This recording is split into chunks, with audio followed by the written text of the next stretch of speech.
Behold the majestic lavatory broth, a delicacy unmatched in history.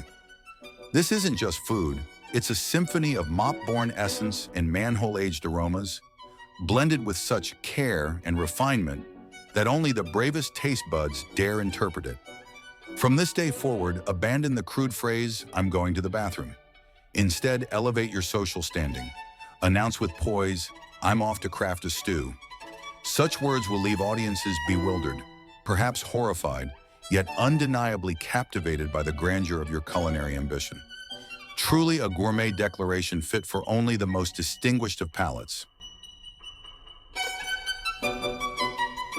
If Michelin ever dared to expand into the post-apocalyptic dining scene, this video would be the poster child. What begins as a seemingly ordinary street stew quickly escalates into a culinary fever dream. The chef, armed not with a ladle but with yesterday's mop, plunges straight into the pot. Within seconds, the stew doesn't just absorb the mop fibers, it embraces them, dissolving bristles in what can only be described as a passionate tango of grease and chemistry. The result? A broth so potent it doesn't just sterilize, it baptizes. Forget farm to table, this is janitor's closet to stomach. 5 stars for creativity, 0 stars for gastrointestinal survivability. A masterpiece of urban gastronomy you'll never forget, and your intestines never forgive.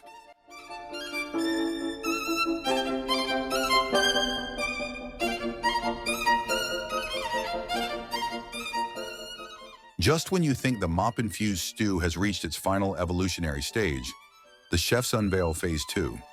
With the grace of medieval alchemists and the hygiene standards of a dumpster fire, they decant the bubbling potion onto a glowing manhole cover, which doubles as both grill and urban sacrificial altar.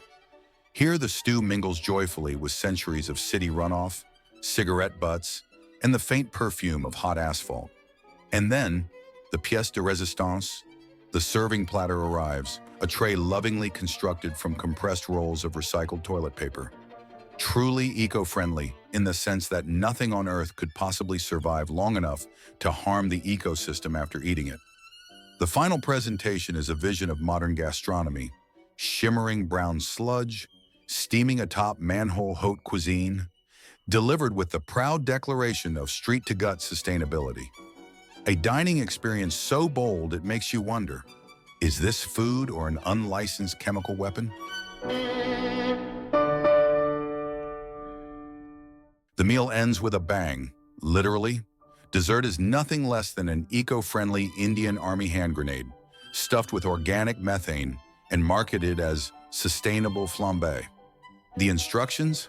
Light it, shove it in your mouth, and snuff out the explosion with your tongue before your skull decorates the wallpaper. It's Michelin meets Mission Impossible, a dining experience so unforgettable, mostly because you won't live to forget it. Welcome to the Roswell Fine Dining Experience, where the chef proudly presents his pièce de résistance, slabs of what can only be described as alien charcuterie, marinated in mystery and glowing a suspicious shade of red. Ask about the ingredients and the man immediately convulses with rage, as if you've questioned his intergalactic citizenship. Legend has it the meat arrives fresh from Area 51, vacuum sealed in UFO exhaust fumes. The chef then enhances the flavor with a delicate dusting of imported sands, playground, beach, and occasionally cat litter, creating that signature crunch so adored by the brave and the reckless. For plating? Forget porcelain. Here, the cosmic delicacy is laid to rest on pages torn straight from his child's last school notebook, geometry homework transformed into haute cuisine. The result? A dish that is equal parts extraterrestrial, educational, and violently indigestible. Truly dining at its most otherworldly and most unsanitary. Behold the Maestro of filth, a street chef whose hands are so black with dirt, they look forged from volcanic ash. His signature combo? A daring blend of spices, sauces, and, let's be polite, pubic excretions, all elegantly wrapped in a radioactive banana leaf straight from the Ganges. The highlight of the experience is not the food itself, but the delivery, The chef personally shoves the combo into your mouth with those cold, dark hands, each finger carrying the sediment of a lifetime spent dodging soap like it was a deadly disease. The result? A dining adventure so intimate, so unhygienic, it makes you question not just your taste buds, but your will to live. Move over, Michelin-starred amateurs. Manhattan's underbelly has birthed a culinary prodigy. Why bother with fancy grills or sous vide when you can steam a ribeye over the aromatic vapors of a city sewer grate? This genius combines sustainability with questionable hygiene, proving that flavor truly thrives where manholes meet ambition. Seasoned with the essence of motor oil and rat whispers, his steaks are a bold rejection of elitist dining. Eco-friendly and energy-efficient, his method makes farm-to-table look outdated. Forget Ramsay. The future is sewer to fork. Truly a chef for the ages, or the apocalypse.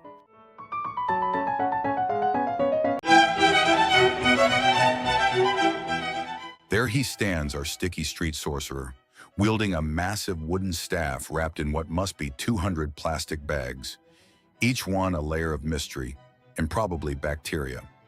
From its top oozes a glistening, unidentifiable substance he stretches by hand, bare, unapologetically unwashed, onto sticks, twisting it into what he insists is a flower.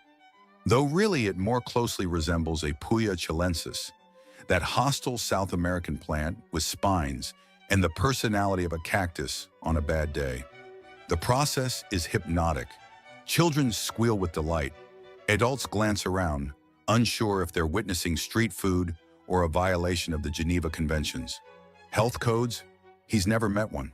And yet somehow this man thrives, an urban candy alchemist turning questionable goo into grotesque sugar sculptures. Is it edible?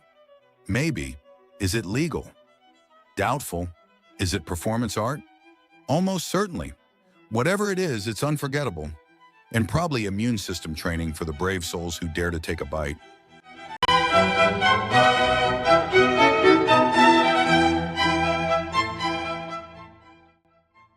Deep in the heart of an African village, where life moves to the rhythm of nature rather than the hum of a refrigerator, history is being made.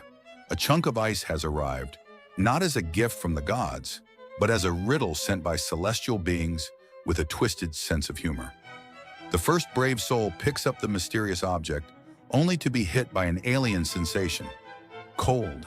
His eyes widen as he examines this bizarre, hard, slippery, and wet thing. What kind of dark sorcery is this? With the same curiosity a chimpanzee would have upon finding a forgotten iPhone in the jungle, he lifts the chunk of ice to his mouth.